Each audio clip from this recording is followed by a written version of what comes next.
get you airborne. Just grab the throttle to your lower left and push it all the way forward. What's up, virtual gamers? My name is Josh13. Now, let's do this.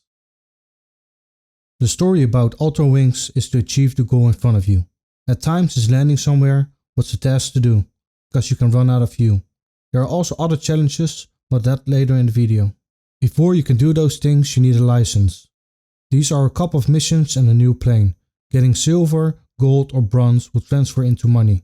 From that money you can buy new airports or planes. You are guided by an air controller, giving you feedback on your missions you have done. Thank you for clicking on my video. Also consider liking and subscribing to my channel. Now let's continue. It's a flying arcade game warped in a simulation that takes place in a small open world. The flying feels really good when the controls are working. Often I find myself recalibrating and saw my hands fly instead of me in the plane. When I jumped back into it, it worked way better than I can remember. This could be because of an update. When it was working, I just loved to fly around and practice for a bit. Or shooting balloons was the challenge in UltraWings. Also, flying through bullseyes is a challenge where you have to fly through the yellow to get gold. Another challenge is a trial where you have to fly through rings in an X amount of time. So you have to race, score, shoot, land and take pictures to progress in this game. There's a handful of planes you can use in UltraWings, which you have to learn to fly. The game looks good, but you quickly get a preference for which plane you like to fly. For me it was the first plane. It's easy to control and you have a shooting challenge. It's great fun. The only thing that are missing are helicopters, but they made a second game, UltraWings 2, and there's a helicopter in there, so I can't wait to get my hands on that on the PlayStation VR 2. Controls. It's much fun flying in this game. You use your motion controllers just like real hands. So you have to switch on your fuel, start your engine and increase your throttle. Of course it's not like a real plane. It's way easier than real life. It has to be fun, but I made it believable. In every plane the fuel and start engine is differently placed, so you have to search where things are. The planes also fly differently. One is faster than the other. You use square and triangle for the rudder, left and right, and a circle to brake when you hit the ground. The flight stick you hold by grabbing it and pulling the trigger, pressing the trigger again to let go.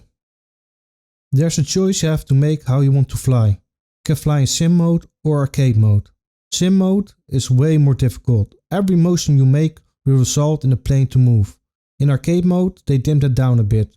They made it far more easier to hold your plane steady. Sound. I hope you like engine sounds, because that sound you will hear a lot in this game. It's a bit scary pulling back your throttle when you're trying to land, because you can hear your engine losing power. Your plane will move differently and you get the feeling you're going to crash. The air controller tries to motivate you by telling you to give the mission another try if you get silver or bronze. There's also a female that gives you a tutorial on how to fly the plane and what to do in the missions. Graphics. I love it. It could be more realistic in the graphics department, but there's nothing wrong with the current style. I like it a lot. Like I said in my previous video, I like the simplistic style in VR. Then the game looks way less pixelated in my opinion. I would give this game a 7 out of 10. I've not played it a lot because the controls are lacking and recalibrating sucks monkey balls. But it's a game you can always jump back into and fly around for a bit. The game has an update or two, so it feels way better now. Overall I think it's one of the best flying games you can get. Definitely worth my money in my opinion. Thank you for watching my video until the end. I would love for you to like and subscribe. Many of you don't, but remember it's free. Thank you for gamers willing to do so.